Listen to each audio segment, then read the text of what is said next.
कार्यकर्ते अजूनही दादांची साथ सोडण्यास या ठिकाणी तयार नाहीत। संपूर्ण बारामतीच्या रस्त्यावर आज आपल्याला कार्यकर्त्यांचा असाच ओघ पाहायला मिळतो। आज सागरालाही लाजवेल असा जनसागर अजितदादांना निरोप देण्यासाठी या ठिकाणी आलेला आहे। अजित पवार अनंताच्या प्रवासाला निघाले।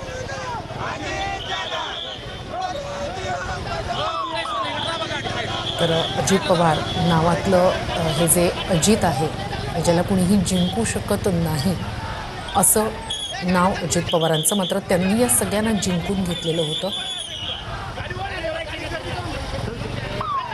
म्हणूनच अजित पवारांना अखेरचा निरोप देण्यासाठी जमलेले राज्यभरातनंही कार्यकर्ते आणि पदाधिकारी एकीकडे त्यांच्या सगळ्यांच्या मनातल्या या भावना आहेत की खरं तर कालचा तो दिवसच उजाडायला नको होता, मात्र दुसरीकडे अगदी जड अंतःकरणानं हे सगळेच कार्यकर्ते पदाधिकारी अजित पवारांना निरोप देतात।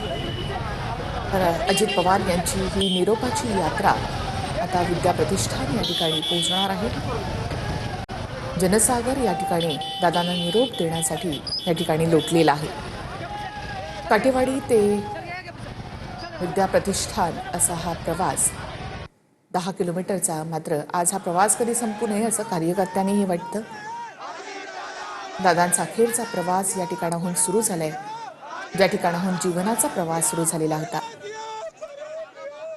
जीवन आणि मृत्यू यापर्यंतचा जो प्रवास आहे, त्यामध्ये माणसानं नेमकं काय कमावलं असं विचारलं तर ते लोकांचं प्रेम ही एकच गोष्ट जी आहे ती माणूस या जगातून घेऊन जात असतो। आणि दादांना ते कार्यकर्त्यांचं, लोकांचं हे प्रेम मिळालं।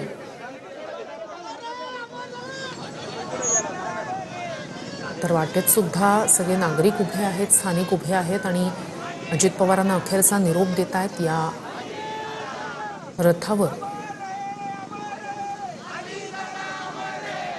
फुलांचा त्या ठिकाणी वृष्टी केली जाते।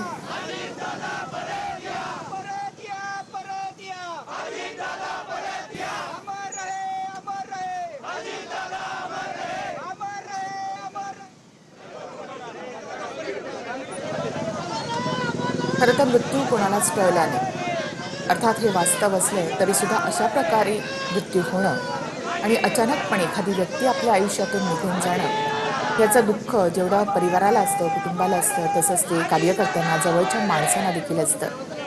आणि हे दुःख बराच काळ मनाच्या, हृदयाच्या कोपऱ्यामध्ये कुठेतरी कायम असतं।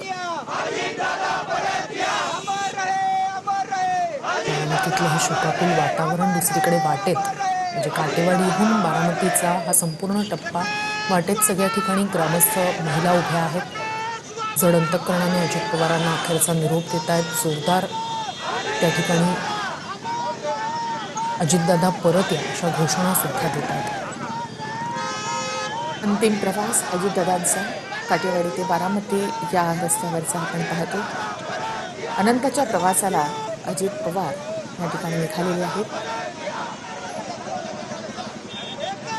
नेहमीच हे प्रेम अजित पवारांनी अनुभवलेलं होतं आणि आज विजयसिंह मोहिते पाटील हे देखील विद्याप्रतिष्ठान या ठिकाणी आता आलेले आहेत। तर मंत्री दत्तात्रय भरणे आणि अजित पवारांचे मंत्रिमंडळातले सगळेच सहकारी या ठिकाणी उपस्थित आहेत। आणि विजयसिंह मोहिते पाटील, अजित पवार यांनी खरं तर राष्ट्रवादीमध्ये सारखीच पदं जी आहेत ती भूषवलेली होती, त्यामुळे विजयसिंह मोहिते पाटील यांची देखील खूप आठवणी अजित पवार यांच्यासोबतच्या असणार। अगदी त्यांच्या पडत्या काळातही अजित पवार नेहमीच शरद पवार त्यांच्यासोबत राहिलेले होते।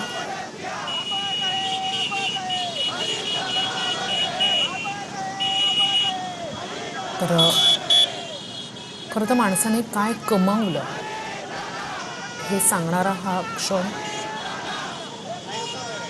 अजितदादा 66 वर्षाचे होते, मात्र कधीच ते असे त्यांना कोणी असं प्रौढ असं कधी म्हटलं नाही। ते नेहमीच तरुण वाटायचे, तरुणांना आपले वाटायचे।